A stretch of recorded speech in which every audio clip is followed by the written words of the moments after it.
ओम नमः शिवाय। शिवजी सदा सहाय। ओम नमः शिवाय। गुरु जी सदा सहाय। आज का विश्व संहिता का अध्याय शुरू करते हैं। अग्नि यज्ञ, देवयज्ञ और ब्रह्म यज्ञ आदि का वर्णन भगवान शिव के द्वारा 7 वारों का निर्माण और उसमें देवाराधन से विभिन्न प्रकार के फलों की प्राप्ति का कथन। ऋषियों ने कहा, प्रभु, अग्नि यज्ञ, देव यज्ञ, ब्रह्म यज्ञ, गुरु पूजा और ब्रह्म तृप्ति का हमारे समक्ष क्रमशः वर्णन कीजिए। सूत जी बोले, मैं ऋषियों, गृहस्थ पुरुष अग्नि में सायंकाल और प्रातःकाल जो चावल आदि द्रव्य की आहुति देता है उसी को अग्नि यज्ञ कहते हैं। जो ब्रह्मचर्य आश्रम में स्थित है उन ब्रह्मचारियों के लिए समीधा का आधान ही अग्नि यज्ञ है। वे समीधा का ही अग्नि में हवन करें। ब्राह्मणों, ब्रह्मचार्य आश्रम में निवास वाले द्विजों को जब तक विवाह न हो जाए में उपासनाग्नि की प्रतिष्ठा न कर लें तब तक उनके लिए अग्नि में समीधा की आहुति, व्रत आदि का पालन और विशेष यजन आदि का कर्तव्य है। ये उनके लिए अग्नि यज्ञ है। जिन्होंने ब्रह्मा अग्नि को विसर्जित करके अपने आत्मा में ही अग्नि का आरोप कर लिया है, ऐसे वानप्रस्थियों और सन्यासियों के लिए यही हवन या अग्नि यज्ञ है कि वे विहित समय पर हितकर परिमित और पवित्र अन्न का भोजन कर लें। ब्राह्मणों, सायंकाल अग्नि में के लिए दी हुई आहुति संपत्ति प्रदान करने वाली होती है, ऐसा जानना चाहिए। और प्रातःकाल सूर्यदेव को दी हुई आहुति आयु की वृद्धि करने वाली होती है। यह बात अच्छी तरह समझ लेनी चाहिए। दिन में अग्निदेव सूर्य में ही प्रविष्ट हो जाते हैं, अतः प्रातःकाल सूर्य को दी हुई आहुति भी अग्नि यज्ञ के अंतर्गत है। इस प्रकार यह अग्नि यज्ञ का वर्णन किया गया। इंद्र आदि समस्त देवताओं के उद्देश्य से अग्नि में जो आहुति दी जाती है उसे देव यज्ञ समझना चाहिए। स्थालीपाक आदि यज्ञों को देव यज्ञ ही मानना चाहिए। लौकिक अग्नि में प्रतिष्ठित जो चूड़ाकरण आदि संस्कार निमित्तक हवन कर्म हैं उन्हें भी देव यज्ञ के ही अंतर्गत जानना चाहिए। अब ब्रह्म यज्ञ का वर्णन सुनो। द्विज को चाहिए कि वे देवताओं की तृप्ति के लिए निरंतर ब्रह्म यज्ञ करे। वेदों का जो नित्य अध्ययन या स्वाध्ययन का होता है उसी को ब्रह्म यज्ञ कहा गया है। प्रातः नित्य कर्म के अनंतर सायंकाल तक ब्रह्म यज्ञ किया जा सकता है, उसके बाद रात में इसका विधान नहीं है। अग्नि के बिना देव यज्ञ कैसे संपन्न होता है, इसे तुम लोग श्रद्धा से और आदरपूर्वक सुनो। सृष्टि के आरंभ में सर्वज्ञ, दयालु और सर्वसमर्थ महादेव जी ने समस्त लोगों के उपकार के लिए वारों की कल्पना की। वे भगवान शिव संसार रूपी रोग को दूर करने के लिए वैद्य हैं, सबके ज्ञाता और समस्त औषधों के औषध हैं।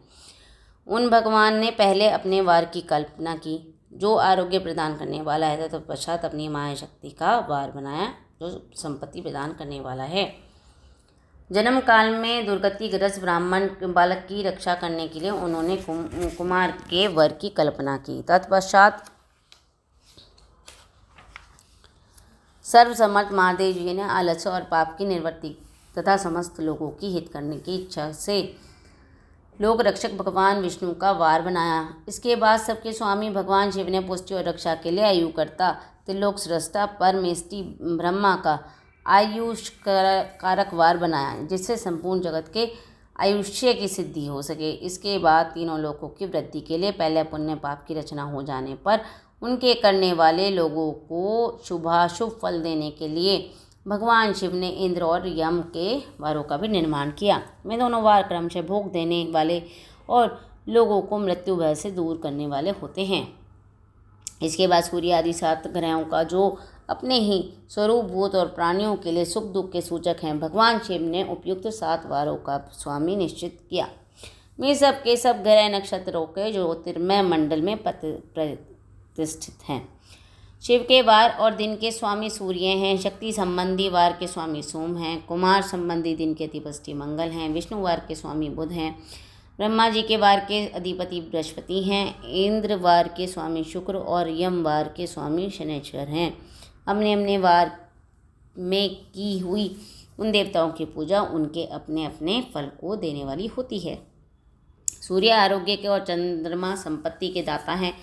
मंगल व्याधियों का निवारण करते हैं, बुध पुष्टि करते हैं, बृहस्पति आयु की वृद्धि करते हैं, शुक्र भोग देते हैं और शनैश्चर मृत्यु का निवारण करते हैं। ये 7 वारों के क्रमशः फल बताए जाते हैं जो उन देवताओं की प्रीति से प्राप्त होते हैं। अन्य देवताओं की भी पूजा का फल देने वाले भगवान शिव ही हैं।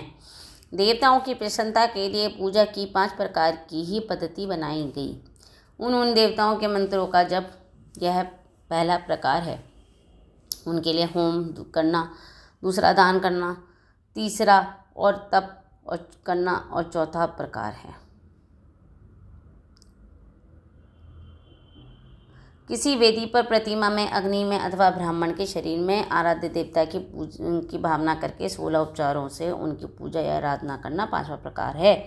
इनमें पूजा के उत्तरोत्तर आधार श्रेष्ठ हैं। पूर्व के अभाव में उत्तरोत्तर आधार का अवलंबन करना चाहिए। दोनों नेत्रों और मस्तक के रोग में और कुष्ठ रोगों की शांति के लिए भगवान शिव सूर्य की पूजा करके ब्राह्मणों को भोजन कराएं। तदंतर 1 दिन, 1 मास, 1 वर्ष अथवा 3 वर्ष तक लगातार ऐसा साधन करना चाहिए।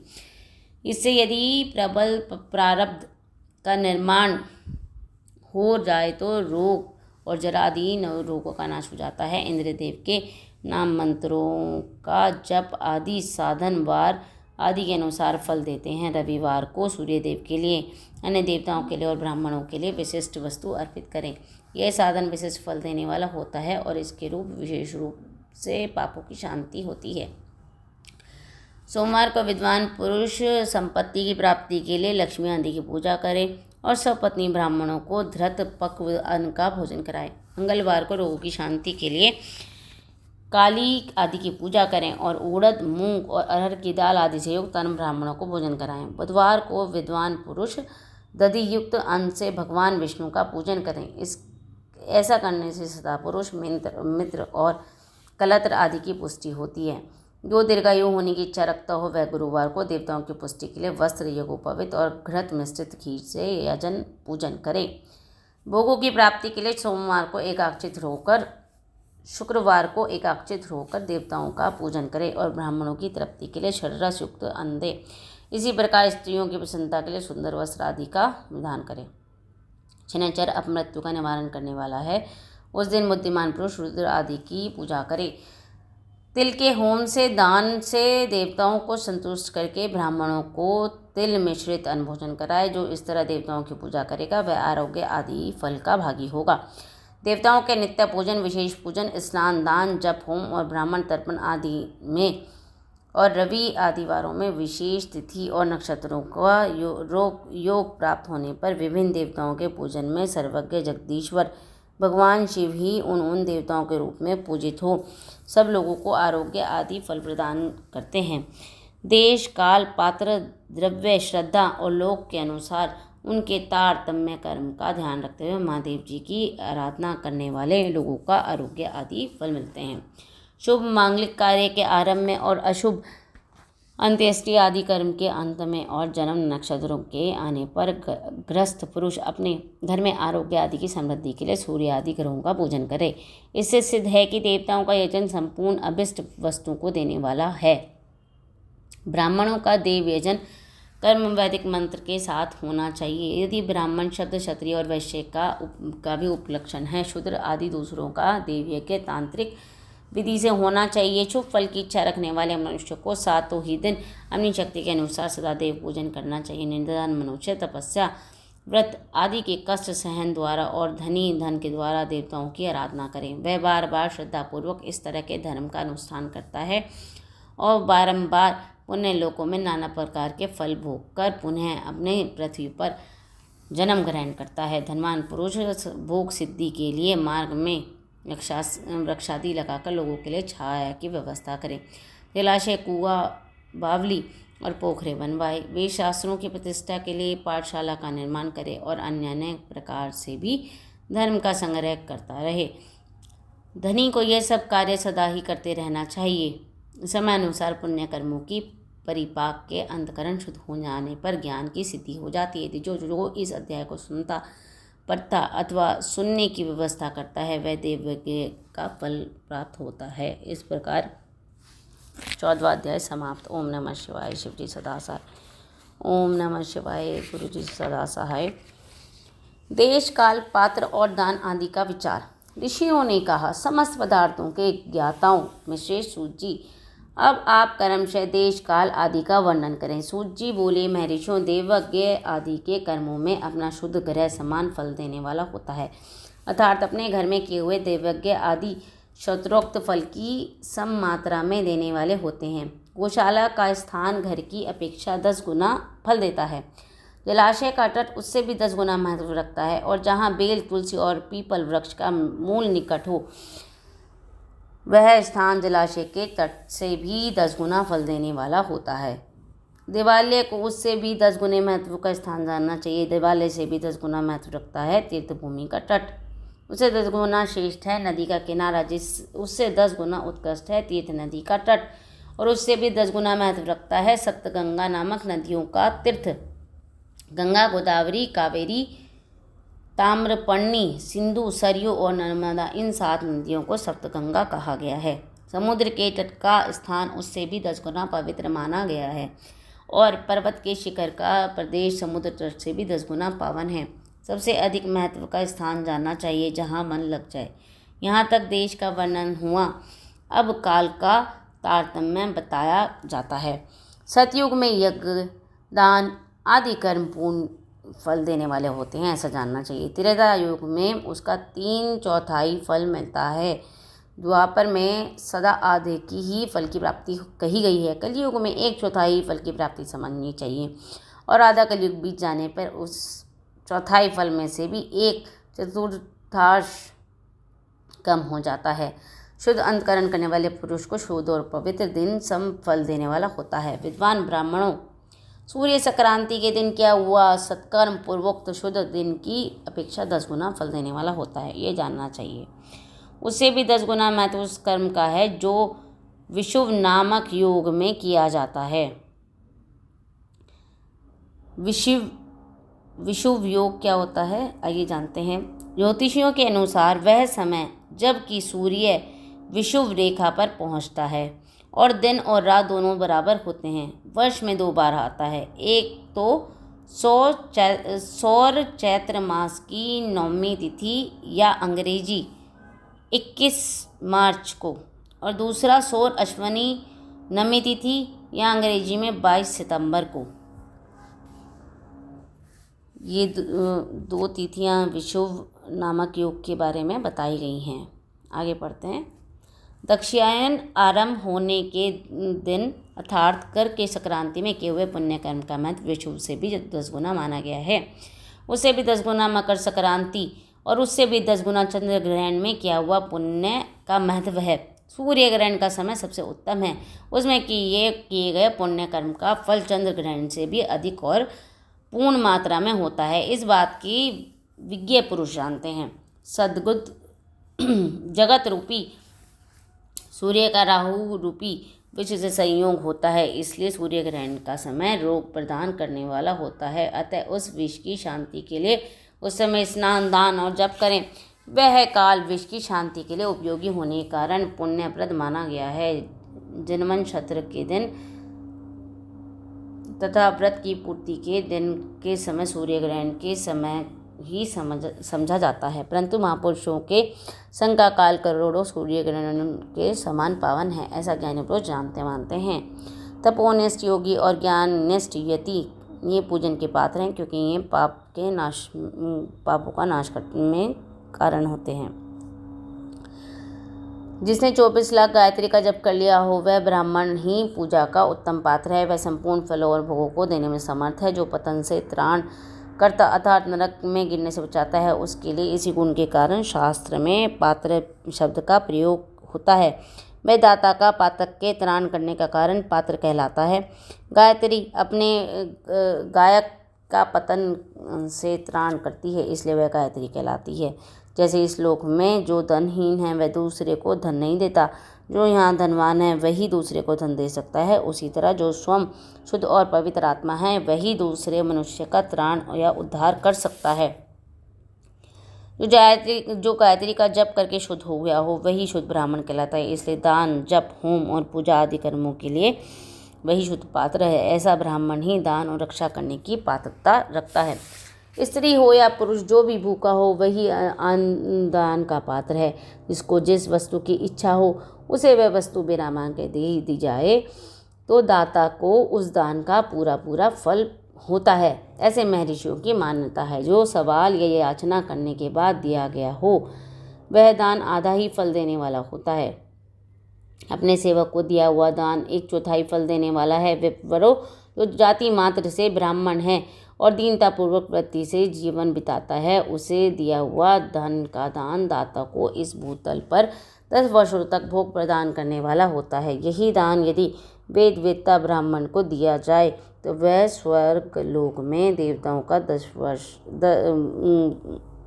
के वर्ष से 10 वर्षों तक दिव्य भोग देने वाला होता है। शील और उच्च वृत्ति से लाया हुआ और गुरु दक्षिणा से प्राप्त हुआ धन शुद्ध द्रव्य कहलाता है। उसका दान दाता को पूर्ण फल देने वाला बताया गया है। क्षत्रियों का शौर्य से कमाया हुआ, वैश्यों का व्यापार से आया हुआ और शूद्रों की संन्यावृत्ति से प्राप्त किया हुआ धन की वो उत्तम द्रव्य कहलाता है। धन की चरकने वाली स्त्रियों को जो धन पिता और पति से मिला हुआ हो उसके लिए वह उत्तम द्रव्य है। गौ आदि 12 वस्तुओं का चैत्र आदि 12 महीनों में क्रमशः दान करना चाहिए। गौ, भूमि, तिल, सुवर्ण, घी, वस्त्र, धान्य, गुड़, चांदी, नमक, कोहड़ा और कन्या, ये ही में 12 वस्तुएं हैं। इनमें गोदान से कायिक, वाचिक और मानसिक पापों का निवारण और कायिक आदि पुण्य कर्मों की पुष्टि होती है। ब्राह्मणों भूमि का दान इहलोक और परलोक में प्रतिष्ठा आश्रय की प्राप्ति करने वाला है। तिल का दान बलवर्धक और मृत्यु का निवारण करने वाला होता है। सुवर्ण का दान जठ राग्नि को बढ़ाने वाला और वीर्यदायक है। घी का दान पुण्यकारक होता है। वस्त्र का दान आयु की वृद्धि कराने वाला है, ऐसा जानना चाहिए। धान्य का दान अन्न धन की समृद्धि में कारण होता है। गुड़ का दान मधुर भोजन की प्राप्ति कराने वाला होता है। चांदी के दान से वीर्य की वृद्धि होती है। लवण का दान षड्रस भोजन को प्राप्त कराता है। सब प्रकार का दान सारी समृद्धि की सिद्धि के लिए होता है। विज्ञ पुरुष कुष्मांड के दान को पुण्यदायक मानते हैं। कन्या का दान आजीवन भोग देने वाला कहा गया है। ब्राह्मणों वह लोक और परलोक में भी संपूर्ण भोगों की प्राप्ति कराने वाला होता है। विद्वान पुरुष को चाहिए जिन जिन वस्त्रों का श्रवण आदि इंद्रियों की तृप्ति होती है उसे सदा दान करें। श्रोत्र आदि 10 इंद्रियों के जो शब्द हैं आदि 10 विषय हैं उनका दान किया जाए तो वे भोगों की प्राप्ति कराते हैं और दिशा आदि इंद्रिय देवताओं को संतुष्ट करते हैं। वेद और शास्त्र के गुरु मुख के ग्रहण करके गुरु के उपदेश से अथवा स्वयं ही बोध प्राप्त करने के पश्चात जो ब्राह्म बुद्धि का यह निश्चय होता है कि कर्मों का फल अवश्य मिलता है, इसी को उच्च कोटि की आस्तिकता कहते हैं। भाई बंधु अथवा राजा के भय से जो आस्तिकता बुद्धि और श्रद्धा होती है वह कनिष्ठ श्रेणी की आस्तिकता है। जो सर्वदा दरिद्र है जिसके पास सभी वस्तुओं का भाव है वह वाणी और कर्मचारी द्वारा यजन करें। मंत्र स्रोत और जप आदि का विधि वाणी द्वारा किया गया यजन समझना चाहिए और तीर्थ यात्रा और व्रत आदि को विद्वान पुरुष शारीरिक यजन मानते हैं। जिस किसी की उपाय से थोड़ा हो या बहुत देवता अर्पण बुद्धि से जो कुछ दिया अथवा किया गया वह दान सत्कर्मों भोगों की प्राप्ति करने में समर्थ होता है। तपस्या और दान ये दोनों कर्म मनुष्यों को सदा करने चाहिए और ऐसे ग्रह का दान करना चाहिए जो अपने वर्ण, चमक, दमक या सफाई और गुण सुख सुविधा से सुशोभित हो। बुद्धिमान पुरुष देवताओं की तृप्ति के लिए जो कुछ कर देते हैं वह अतिशय मात्रा में और सब प्रकार का भोग प्रदान करने वाले होते हैं। उस दान को विद्वान पुरुष इहलोक और परलोक में उत्तम जन्म और सदा सुलभ होने वाला पाता है। ऐश्वर्यापर्ण बुद्धि से यज्ञ दान आदि कर्म करने वाला मनुष्य मोक्ष फल का भागी होता है। इस प्रकार 15वां अध्याय समाप्त। ओम नमः शिवाय। शिव जी सदा सहाय। ओम नमः शिवाय। गुरु जी सदा सहाय। जय गुरु जी।